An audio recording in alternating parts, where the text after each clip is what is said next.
Welcome to the latest Motley Fool scoreboard. I'm Anand Chokkavelu. We've got longtime fools Jason Hall and Tyler Crowe giving a 1 to 10 rating to Power Grid pal Quanta Services, ticker symbol PWR. Talk about the strength of Quanta's business first, including factors like industry and competition. 10 is invincible. A 1 is hopeless. Both of you have 8s, Tyler. Yeah. Look, I may be a minority again because it is an obscure company, but I love it. Electrical contracting is a good, very good, but cyclical business. I think the advantage that Quanta Services has over many of its peers in this industry is that the majority of Quanta's business comes from the regulated utility projects like interstate transmission lines, grid resiliency projects, and underground utility work for both electrical and gas lines.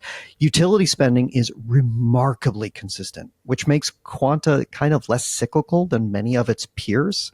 This may also make Quanta's business a bit of a longer-tailed beneficiary of AI spending because all of this power consumption we've been talking about with like data centers and stuff like that is going to absolutely wreak havoc on electrical grids. The only thing that I can add here is that you think about this kind of business, you start thinking about construction, and this has got to be tons of capital they're deploying, really expensive. $26 billion in revenue over the past 4 quarters. CapEx exploded to $633 million. This is an extremely capital-light business. That's probably surprising to a lot of people. Very surprising, right?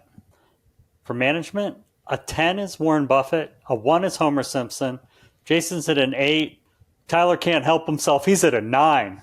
Oh, okay. I love this business. I always have a soft spot for businesses where the CEO is a corporate lifer. I think it's a signal about good corporate culture, internal leadership training, and thoughtful succession planning, all of which make for good long-term investments. Current CEO Duke Austin has been with the company in either Quanta or its subsidiaries for almost 25 years. And during his tenure, it's posted respectable growth, margins, and returns throughout his entire tenure. I also think the board has laid out a well-aligned executive compensation plan that really focuses on returns, which if you're going to build a return monster, that's what you want management doing. Yeah, it's hard to argue that. Yeah, I did come with a little bit lower score of an 8 here. I don't want to give Duke Austin all the credit for total return since beginning of 2016, the year he became CEO, but I want to highlight the number, 1,770% total return.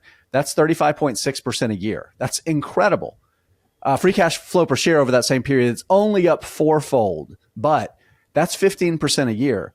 That is absolutely exceptional. And I think that is, to me, if you're going to pick one measure of a successful manager, free cash flow per share growth over the long term, I think is a really, really good one. And you see that as an exceptional number. Duke Austin might have won the Masters last year and might be in the Marvel Cinematic Universe as well. For financials, a 10 is a fortress, a 1 is yikes. Both of you have 8s, Tyler. So I deducted points mostly because it carries a little more leverage and slightly lower growth than most of its electrical contracting competitors, especially right now during the AI spending boom. But its end customer exposure, like I was talking to with utilities, makes it more tenable, like carrying more leverage because it's less volatile. Yeah, no notes, nothing to add. Jason, let's talk valuation then. How well will Quanta's stock do over the next 5 years, and how safe is it? 10's a sure thing, 1's a lottery ticket. So my safety score is a 7. I do think this is a very resilient business. Like Tyler's highlighted a couple times, it's not as cyclical as a lot of its competitors, but that cycle there does still present risks. I think 10 to 15% in total returns, really high probability of making money and a decent chance of outperforming the S&P. The cycle's still the risks though, right? Even though it's a cyclical, it's a little bit more resilient of a business.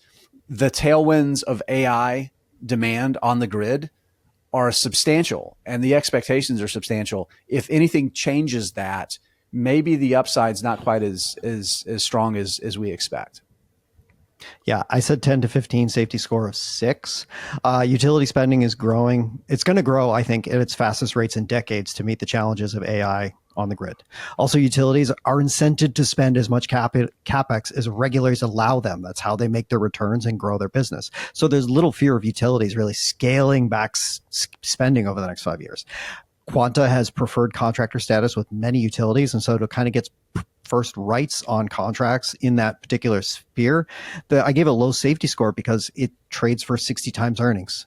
And even for a solid business at these growth rates, that's a pretty hard hurdle to clear. Yeah, valuation is probably the biggest threat to future returns right now.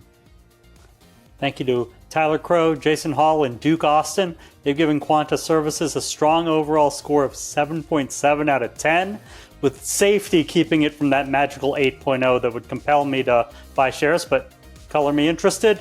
Look out for a new scoreboard every market day at 7 p.m. Eastern. Next up is Moody's. Till then, Fool on.